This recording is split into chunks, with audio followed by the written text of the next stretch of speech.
السلام علیکم ورحمۃ اللہ وبرکاتہ۔ کہانی زبانی کے چمکتے دمکتے پیارے پیارے ساتھیوں، خوش آمدید۔ آج ہم آپ کے لیے لائے ہیں ایک پرانی کہانی۔ عنوان ہے بلی کی پریشانی۔ بلی آخر کیوں پریشان تھی؟ سنتے ہیں۔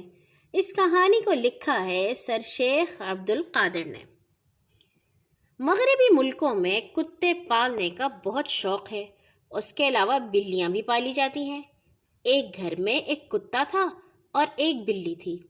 کتا ایک گدے پر آرام سے سو رہا تھا اور بلی ادھر ادھر گھوم رہی تھی کہ بلی کے دل میں یہ سوال پیدا ہوا کہ ہم کیوں پیدا کیے گئے اور ہماری زندگی کا کوئی مقصد ہے یا نہیں۔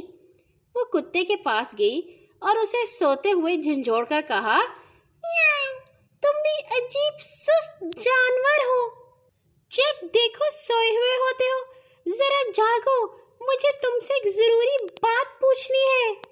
کتے نے ذرا جھنجھلا کر آنکھ کھولی اور بولا، بو بو جلد پوچھو جو کچھ پوچھنا چاہتی ہو، مجھے بہت نیند آ رہی ہے بو۔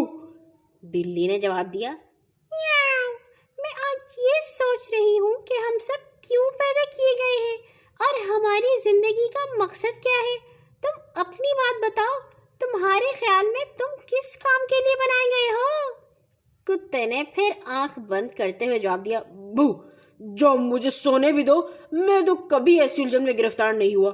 میں تو اتنا جانتا ہوں کہ گھر کی خاتون کا یہ کام ہے کہ میری بے حد خاطر کرے، بو بو بو مجھے صاف ستھرا رکھے، سونے کے لیے مجھے نرم گدا دے اور 2-3 دفعہ اچھی طرح کھلائے پلائے، بو بو۔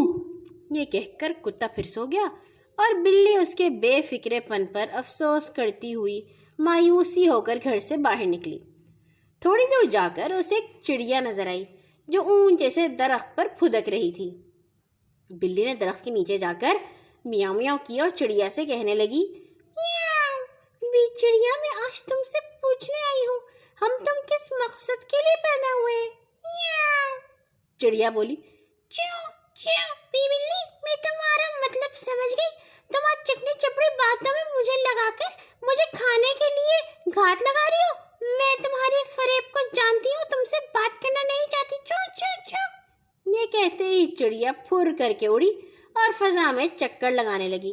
بلی پہلے سے بھی زیادہ مایوس ہوئی کہ کتے نے اس کی بات تو سن لی تھی، گو جواب اچھا نہیں دیا تھا، لیکن چڑیا پر پرانے خوف اس قدر غالب آئے کہ اس کی بات بھی پوری سننا گوارا نہ کی اور بلی کو بد نیت سمجھ کر اڑ گئی۔ بلی نے اب سوچا کہ جو کوئی اور راستے میں ملے گا اس سے یہی بات پوچھوں گی۔ آگے جا کر کچھ فاصلے پر اسے ایک بیل ملا۔ بلی نے اس سے بھی وہی سوال کیا جو پہلے کتے اور چڑیا سے کیا تھا۔ بیل بہت بڑا جانور تھا اور موٹا تازہ تھا۔ اس نے سمجھا اس کا دماغ بھی اسی نسبت سے بڑا اور سوچنے والا ہوگا، مگر اسے پھر مایوسی ہوئی جب بیل نے یہ جواب دیا کہ میں تو اسی قدر جانتا ہوں کہ مجھے قدرت نے سامان اٹھانے کے لیے بنایا ہے، جو آتا ہے بھاری بوجھ میری پیٹھ پر لاد دیتا ہے، میں وہ بوجھ کہیں لے جا کر اتارتا ہوں تو میرے لیے دوسرا بوجھ تیار ہوتا ہے۔ بس جب سے ہوش سنبھالا ہے اسی طرح عمر گزاری ہے اور یوں ہی گزر جائے گی۔ اتنی بات ضرور ہے کہ اس محنت کے بدلے میں مجھے گھاس اور چارہ پیٹ بھرنے کو مل جاتا ہے۔ بلی کا حوصلہ تو ان جوابوں سے پست ہو گیا تھا، مگر تھی مستقل مزاج۔ اس نے کہا، ایک آدھ دروازہ اور کھٹکھٹانا چاہیے۔ اس نے سن رکھا تھا کہ پرندوں میں الو سیانہ سمجھا جاتا ہے۔ الو کے بارے میں مغرب کے لوگوں کے خیالات ہمارے ملک سے اور دوسرے کے مشرقی ملکوں کے خیالات سے مختلف ہیں۔ ہم تو الو کو بے وقوف کہتے ہیں، مگر مغربی لوگوں میں ملک یونان سے آئی ہوئی ایک مشہور روایت ہے کہ الو عقل کے دیوتا کے کندھوں پر بیٹھا تھا اور اس طرح اسے عقل کا کچھ حصہ مل گیا۔ بلی کی نظر چلتے چلتے ایک الو پر پڑی جو آنکھیں بند کیے یوں بیٹھا تھا جیسے کسی بڑی بات سوچنے میں مصروف ہے۔ اصل بات تو یہ تھی کہ الو کو دن کی روشنی نہیں بھاتی، رات کو اسے خوب نظر آتا ہے، اس لیے دن الو کے لیے بیکار ہے۔ ہمیں رات آرام کے لیے ملی ہے اور دن کام کے لیے، اس کی جگہ الو کا دن آرام کے لیے ہے اور رات ادھر ادھر اڑنے کے کام کے لیے۔ بلی درخت کی اس شاخ کے قریب گئی جس پر الو صاحب بیٹھے اونگ رہے تھے اور ان سے بات شروع کی۔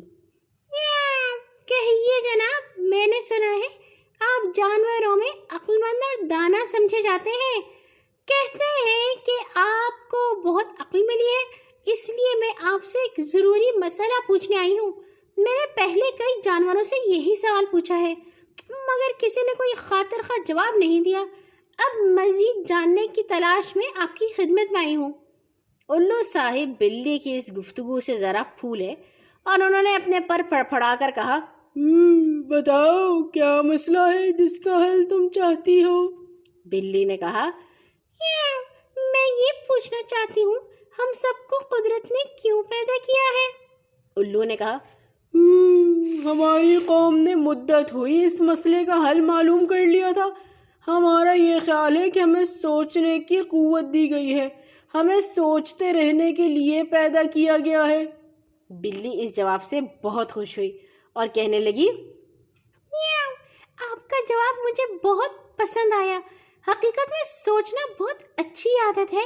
میں آپ کا بہت شکریہ ادا کرتی ہوں کہ آپ نے مجھے یہ بات بتائی، مگر اتنا تو فرما دیجئے کہ آپ نے جو کہا ہے کہ آپ ہر وقت سوچتے رہتے ہیں، تو وہ کون سے مسئلے ہیں جن پر لگاتار سوچنے کا آپ کو موقع ملتا ہے؟ الو نے جواب دیا، سب الو یہ سوچتے رہتے ہیں کہ الو پہلے پیدا ہوا یا انڈا۔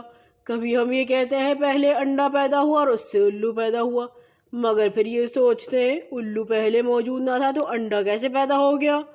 یہ سن کر بلی نے سوال کیا کہ اتنی مدت کے سوچ و بچار کے بعد الو قوم نے آخر فیصلہ کیا کیا؟ الو کہنے لگا، تم بے وقوفی کے درجے تک بھولی ہو۔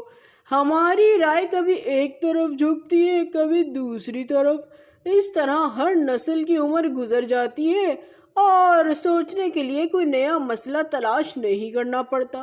وہ مسئلہ ہی کیا ہوا جو آسانی سے حل ہو جائے۔